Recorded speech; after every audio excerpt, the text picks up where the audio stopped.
Olá, sejam muito bem-vindos. Você está no Empreenda Mais, programa semanal de empreendedorismo da TV Manaim. No episódio de hoje, nós falaremos sobre LGPD, ou Lei Geral de Proteção de Dados, mas um assunto voltado para as empresas, que é aqui o objetivo nosso principal. E para este tema, nós temos aqui um convidado muito especial, o Dr. André Paris, está aqui conosco, professor, autor de livros e advogado atuante numa banca de advogados aqui no estado do Espírito Santo e atuando também, certamente, a nível nacional, atendendo empresas. Doutor André, seja muito bem-vindo. Obrigado pelo convite. Gostaria de agradecer, cumprimentar a todos que estão nos assistindo. Sem dúvida, vai ser um bate-papo bem interessante hoje. Muito bem. Doutor André, Lei Geral de Proteção de Dados. Ela iniciou quando está sendo aplicada e já está valendo para as empresas, com seus cadastros de clientes, por exemplo? Como é que está essa aplicação dela no dia a dia, na prática para as empresas? Perfeito. Ela demorou um pouquinho, ela foi promulgada em 2018, ou seja, a legislação, a lei em si foi aprovada pelo nosso Congresso em 2018, ficou um tempo ali numa dúvida quando ela começaria a estar valendo de fato ou não. Ela começou a valer até de uma forma um pouco abrupta em setembro de 2020, mas as sanções, que podem chegar até multas milionárias de até 50 milhões de reais, dependendo da infração em si, da gravidade da infração, do número de informações pessoais, né, que são objeto de um vazamento de dados, por exemplo, passou a valer só em agosto de 2021. Então a gente pode considerar que desde agosto de 2021, a LGPD, a Lei Geral de Proteção de Dados, está valendo de forma plena. E até de uma forma desproporcional, ela é aplicável a qualquer pessoa jurídica que trate dados pessoais para fins comerciais. Então, ela se aplica virtualmente a qualquer negócio. A nossa, agora, Agência Nacional de Proteção de Dados, a ANPD, que é a autoridade reguladora responsável por regular questões envolvendo dados pessoais, ela emitiu uma resolução, uma das suas primeiras, que fala sobre agentes de tratamento de pequeno porte. O que isso quer dizer? Aquelas empresas que são microempresas, empresas de pequeno porte ou startups para fins do marco legal de startups e não realizam tratamento de alto risco, então, por exemplo, não envolve um grande volume de dados pessoais sensíveis, são aqueles dados, por exemplo, relacionados à saúde de titulares de dados, elas têm algumas flexibilização. Então, uma das mais importantes seria a não obrigação de designar um encarregado de dados, como a lei chamou, ou um DPO, Data Protection Officer, como ele ficou conhecido por aqui. Um profissional, uma nova profissão criada por uma legislação. Assim, vamos traduzir a sua linguagem aqui para um empresário, um pequeno empresário. Você citou aí microempresa, startups, né, no seu início. As empresas são startups, que são, na verdade, empresas de inovação, né, que tem toda essa característica de startup. Mas o que seria na prática para ele, no sentido de a aplicação? Que dado que ele está proibido coletar? Qual é o risco dele quando ele está coletando dados do cliente, CPF, e onde é que ele pode depositar, armazenar isso, e como que ele pode adquirir essa segurança que a lei cobra dele? Perfeito. Bom, a lei ela traz 10 princípios, né, que para qualquer empresário que pegar e ler esses 10 princípios na lei, ele já vai entender bem qual que é a lógica, qual que é o norte que a lei quer dar para os empresários. Okay. Então, se ele for lá no artigo 6º da lei, ele vai ver esses 10 princípios. Alguns dos principais são o princípio da finalidade e o princípio da necessidade. O princípio da finalidade vai dizer: eu só vou coletar informações dos meus clientes, então o nome, o número de telefone, o endereço dele, para fins que eu precise atingir com o objetivo do meu negócio. Então, não vou coletar dados em excesso, que aí entra um paralelo com o princípio da necessidade, que é só vou coletar aquelas informações que são necessárias para atingir essas finalidades, que inclusive eu tenho que informar para o meu cliente. Então, eu tenho que informar isso, por exemplo, se eu tenho um site, eu posso informar através de uma política de privacidade, mas eu preciso informar para ele quais são os dados coletados, para quais finalidades, se vai para algum terceiro ou não, dentre outras informações. E isso é muito importante para, mesmo que pequenos negócios façam, porque é muito fácil para qualquer autoridade reguladora, como por exemplo os PROCONs estaduais têm feito, de, sem sair da cadeira, entrar no site dessas empresas e verificar se essa política de privacidade está adequada ou não à LGPD, não basta ter qualquer uma. Então esse é um cuidado que eu recomendaria que as empresas tivessem, por exemplo. Ok, então vamos assim, no dia a dia, e aí o consumidor também que está nos assistindo, né? Às vezes o empresário também é consumidor, ele sai lá da empresa dele, um escritório ou um comércio, e ele vai lá num supermercado, numa farmácia, quando ele está passando na compra, o caixa lá pede assim, digite aqui o seu CPF.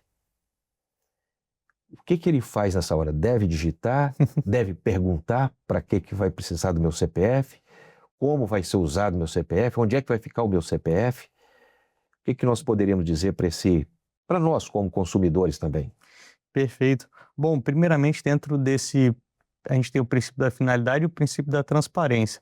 Então, para tudo que uma organização faz com dado pessoal, isso tem que ser informado ao titular. A gente está falando sobre negócios que são mais físicos ali, diferente do digital. Então, muito dificilmente alguém vai entrar no site de uma farmácia ou de um supermercado antes de realizar a compra, para olhar a política de privacidade. Então, o que eles têm que fazer? Eles têm que treinar os funcionários que estão ali a falar, olha, primeiro, né, solicitar, eu posso realizar a coleta, você gostaria, né, de inserir o seu CPF, não simplesmente pedir, né, e falar, para que eu coloco o CPF? Ah, eu ganho um desconto, mas depois você vai atrelar o meu perfil de compra a esse CPF, para depois você poder me sugerir, né? Fazer ofertas, né, com base no meu histórico de compra, por exemplo, mas isso tem que ser informado. Isso já gerou muito problema para a rede de farmácia.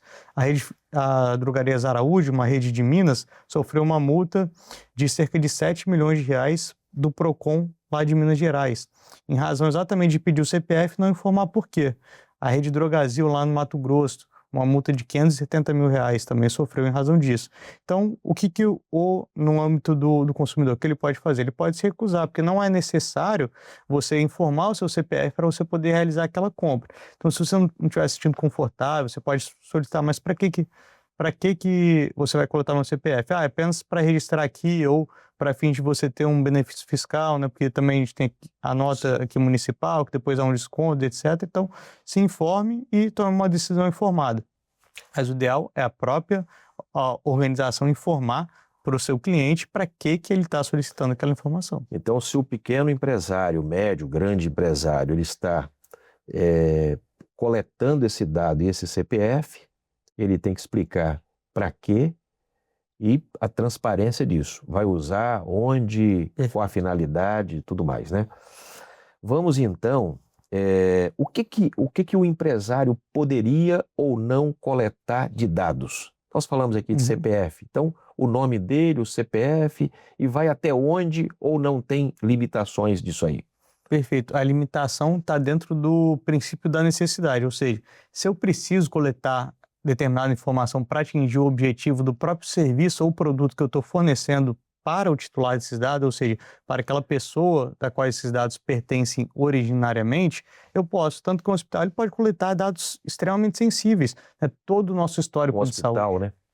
Então, ele pode pegar dados, inclusive, de terceiros, né? Os nossos acompanhantes, familiares, pessoas para até mesmo religião, né? Algumas religiões, elas permitem ou não a realização de transfusão sanguínea, por exemplo, então até que é outro tipo de dado pessoal sensível, né? A orientação religiosa ou convicção religiosa de determinado indivíduo. Entendi.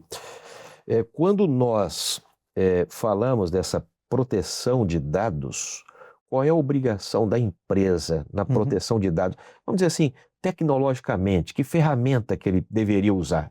Deve escolher uma ferramenta que traz para ele essa garantia de que ele também, porque o empresário, às vezes, ele não quer que dados sejam vazados, mas por fragilidade de uma ferramenta que ele está usando, isso pode acontecer, né?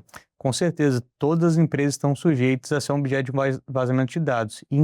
em razão dessas leis de proteção de dados que não começaram só aqui no Brasil, mas também nível europeu, diversos estados norte-americanos, os atacantes cibernéticos eles têm focado um número mais amplo de empresas. Porque se antes eles focavam em empresas que tinham questões relacionadas a informações confidenciais, como por exemplo uma empresa que cria inovações tecnológicas, então vou capturar esse segredo, ameaçar divulgar, ameaçar vender para algum concorrente. Agora não, agora os atacantes cibernéticos eles veem uma oportunidade de qualquer empresa que tem dado pessoal.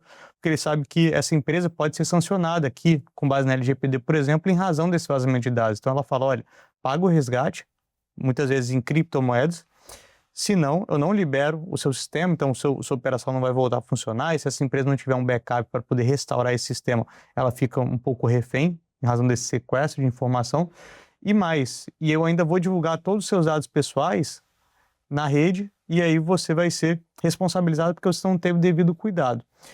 Porém, a LGPD, nesse ponto específico de garantir a proteção dos dados sob a custódia de uma organização, ela é uma das partes dela que chega a ser até proporcional.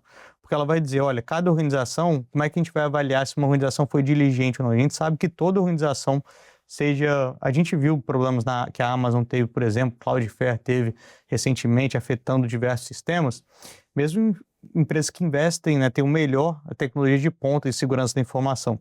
Então ela vai dizer, olha, eu sei que toda organização está sujeita, mas eu vou considerar o seu porte, sua capacidade financeira e a tecnologia que existia no momento em que um vazamento de dados aconteceu. Então, se a organização, dentro das capacidades financeiras dela, contratar o que é mais possível para ela, no âmbito de proteções como firewall, antivírus, ferramentas de monitoramento real dos seus sistemas, backups, backup é muito importante para evitar essa parte de sequestro, ela estaria adequada dentro dessa proteção. Então, se ela provar que tomou as providências de proteção na tecnologia, quer dizer, a invasão ela não responderia na proporção de quem facilitou os dados. Exato. É isso, né? De quem não teve o devido cuidado. O devido cuidado. Neste caso, quando vaza os dados, envolve também a irresponsabilidade de empresa de tecnologia? Certamente, né? Nesse caso, caso, por exemplo, ela tivesse alguém interno dentro dessa... Vamos imaginar um serviço de armazenamento na nuvem. E aí, essa e diversas outras empresas colocam seus dados na nuvem. Então, como o Google Drive, o OneDrive, né, que alguns dos nossos espectadores devem utilizar até para fins pessoais. Se tiver um vazamento dessas informações, um acesso não autorizado a partir da exploração de uma vulnerabilidade de um desses sistemas que realizam esse armazenamento em nuvem, que eles estão armazenados fisicamente, né? Nós armazenamos na nuvem, mas eles estão fisicamente em um servidor em algum lugar no mundo. E se algum atacante cibernético explorar essa vulnerabilidade e conseguir obter esses dados, aí sim essa empresa, né, seja a Amazon, seja a Microsoft, vai poder ser responsabilizada porque ela tinha a obrigação de garantir a proteção dos dados que estavam ali. Mas ela será responsabilizada de forma solidária junto com a minha organização. Então, se esses dados que eu levei para a nuvem, da Microsoft, da Amazon, forem objeto de um vazamento, eu vou ser responsabilizado, então, solidariamente junto com essa empresa que me forneceu essa possibilidade de armazenamento. Então, depois eu vou poder cobrar dela, né? A gente tem essa possibilidade de, depois de ser solidariamente cobrado em razão de um ilícito, eu cobrar de quem de fato teve essa culpa. Entendi. Quando nós estamos falando da proteção de dados, nós sempre pensamos em tecnologia, porque está tudo armazenado, não está escrito mais num livro, num caderno, né? Está armazenado na nuvem, no computador daquela empresa e por aí vai. Mas vamos falar de coisa assim do dia a dia, por exemplo, um funcionário está coletando o dado aqui de alguém, ou ele transmite aquele dado para outro funcionário, por exemplo, dizendo, olha, o CPF dele, o nome dele, aqui está André Paris, CPF tal, mora na rua tal, e 2, 3 clientes ali no entorno ouvindo aquilo. Deveria-se ter cuidado este funcionário e sendo orientado pelo empresário para não expor esses dados, porque de uma certa forma o dado está vazado, tem 2, 3 pessoas estranhas ali ouvindo. Teria que ir nessas minúcias da empresa, ou você acha que isso é irrelevante? Eu vou te dar um exemplo que talvez gere um pouco mais de problema, mas também está envolvendo no dia a dia das empresas, que é aquelas organizações como, por exemplo, né, o supermercado, que você comentou, né, uma padaria, né, qualquer empresa que atende ali fisicamente a farmácia, que atende fisicamente o cliente. Alguns dos nossos clientes já tiveram problemas, por exemplo, de um atendente ou uma atendente acharem um cliente ou uma cliente interessante e pegar aquelas informações do cadastro de contato ou solicitar, né, a partir de um telefone, solicitar informações adicionais, solicitar uma rede social, né, de um cliente ou uma cliente. E aí, utilizando de uma forma totalmente indevida os dados que deveriam ser utilizados para realizar determinada compra, por exemplo, e não para ser objeto de uma investida amorosa, vamos colocar dessa forma. Então, essa é uma preocupação que os donos de negócio devem ter, orientar, treinar. Não basta ter uma política muito bem elaborada, um conteúdo excelente, se quem precisa conhecer essa política, essas diretrizes, não conhece. Então, orientação periódica e contínua é sempre muito importante. Juridicamente, um funcionário vazou os dados propositalmente daquela empresa para o mercado, jogou na internet, vendeu, comercializou, mal intencionado. Quem responde? A empresa. E regressivamente ao funcionário. Exato. Ela pode buscar posteriormente uma reparação perante esse funcionário, mas a gente sabe que muitas vezes o impacto que ela vai ter não vai ser capaz de ser suportado pelo patrimônio que esse funcionário pode ter. Exatamente. Quais órgãos, onde que uma empresa deveria procurar a informação? Você citou aqui a agência reguladora, mas onde mais ele poderia se informar para dizer assim, eu vou colocar tudo em ordem? Ou ele vai atrás do Dr. André, de um profissional, de um escritório para orientá-lo? O que você aconselha para o pequeno, para o médio, para o grande empresário? Perfeito. Bom, a nossa Agência Nacional de Proteção de Dados, que mudou recentemente a categorização dela, ela fornece algumas orientações públicas através de manuais e resoluções. Então, por exemplo, o que deve ser feito em caso de um incidente de segurança, quais são as diferenças dos agentes de tratamento, né, que existem, quem é o controlador, quem é o operador, quem tiver interesse, depois de se aprofundar mais nesses detalhes técnicos, pode procurar por lá. Essa resolução que eu falei para agentes de pequeno porte, que tem algumas flexibilizações, então isso o empresário já pode buscar, né, a ANPD online e, por exemplo, resolução agente de pequeno porte, agente de tratamento de pequeno porte, que ele vai encontrar essa resolução e verá ali quais são as flexibilizações. E em caso de dúvida sobre o conteúdo, né, como é uma legislação que é extensa, ela traz cerca de 50 obrigações explícitas ou implícitas, é interessante buscar um aconselhamento até para saber, nem que seja só para verificar, olha, essas medidas que eu já tomei, o que eu pretendo tomar, são as adequadas? Então é sempre importante. Outra questão, que por conta dessa responsabilidade solidária que a gente colocou, chega de uma forma cascateada essa cobrança junto até as menores empresas. Então, as maiores vão se adequando. Elas começam a cobrar dos seus fornecedores de pequeno, médio porte. Esses fornecedores, por sua vez, vão cobrando também a adequação LGPD dos seus fornecedores, até chegar no nível mais baixo ali da cadeia. Então, a gente tem visto uma movimentação cada vez maior de empresas procurando esse serviço de consultoria para apoiá-las na adequação à Lei Geral de Proteção de Dados. Como é que está hoje, assim, a aplicação dessas sanções? Está tendo muito rigor? O consumidor, ele tem um órgão, na agência que ele vai fazer a denúncia, como tem a Anatel e em outros segmentos. Como é que ele faz? E como que isso se dá, assim, como é que está essa aplicação? Dá para o empresário ficar muito preocupado, pouco preocupado, ou ele convive ainda nessa, vamos dizer assim, nessa aplicação, está lenta, não está lenta? Como é que está isso, essa cobrança por parte do governo? Perfeito. Curiosamente, a primeira sanção aplicada a uma empresa foi em Vila Velha, Espírito Santo. Exato. Aqui onde nós estamos no estúdio, vocês estão fora aí. Exatamente. Nós somos, então, privilegiados ou maltratados pelo erro Foi uma sanção que ela ficou na casa de poucos milhares de reais, não chegou até a multa milionária que a LGPD ela prevê. Mas quais são as preocupações, então, dos empresários, como você perguntou, né? Principalmente, eu diria que é a possibilidade de perda de negócio. Porque, como eu falei, tem essa cobrança. Isso, tem essa cobrança em cascata que chega. Então, se as maiores estão se organizando, estão se adequando, e eu sei que eu posso ser responsabilizado por problemas que os meus fornecedores tenham relacionados a dados pessoais por informações que eu passei para eles, eu vou fazer o quê? Eu vou cobrar deles também que se adequem e me evidenciem. Então, eu acho que... Quando você fala perda de negócio, seria ele muda então de fornecedor? Exato. Aquele tem mais segurança de dados, eu prefiro fazer minhas compras ali. E às vezes ele até vai dizer, olha,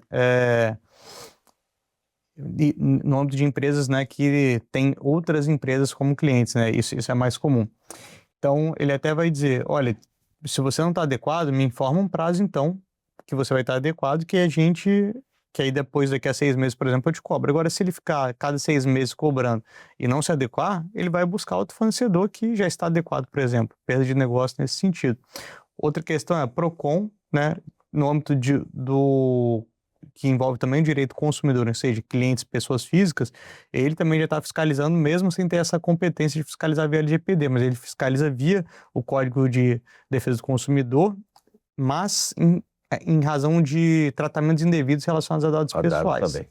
Então, eu diria que a nossa autoridade agora virou agência. Com a agência, ela tem mais recursos. Ela abriu cerca de entre 200 e 300 vagas, salvo engano. Então, a atividade fiscalizatória dela também vai aumentar. Entendi. Então, o empresário deve se preocupar, deve se atentar à questão de proteção de dados dos seus clientes, dos seus colaboradores e tudo mais, porque a legislação está aí, está posta, está vigente. Especialmente aqueles também que contratam com a administração pública, porque isso, querendo ou não, em breve isso vai ser uma exigência padrão para quem quiser contratar com a administração pública. Já que é uma lei como obrigação fiscal, obrigação trabalhista, existe a obrigação de estar adequado com base na LGPD. Ok. Certamente a LGPD veio mais por conta da tecnologia, né? Está tudo armazenado, volta e meia se houve a notícia, vazou vários dados de Pix, de banco e tudo mais. Então isso há uma preocupação do governo em proteger o cidadão e as empresas dos seus dados, né? Doutor André, muito obrigado, a conversa boa, o tempo curto nosso aqui, mas a conversa boa. Vamos deixar aí o convite para um retorno. Podemos falar de outros temas, como compliance, por exemplo, que também eu sei que você domina esse tema. Te agradeço muito. Eu que agradeço o convite, foi um prazer. Ok. Ao final de cada programa, nós sempre lemos um texto da Bíblia. O que vamos fazê-lo agora, que está em Apocalipse, capítulo 3, versículo 5, que nos diz assim: o que vencer será vestido de vestes brancas, e de maneira nenhuma riscarei o seu nome do livro da vida, e confessarei o seu nome diante de meu Pai e diante dos seus anjos. A você que está conosco, recomendamos que você continue na nossa programação da TV Manaim. Deixamos aqui um abraço a todos.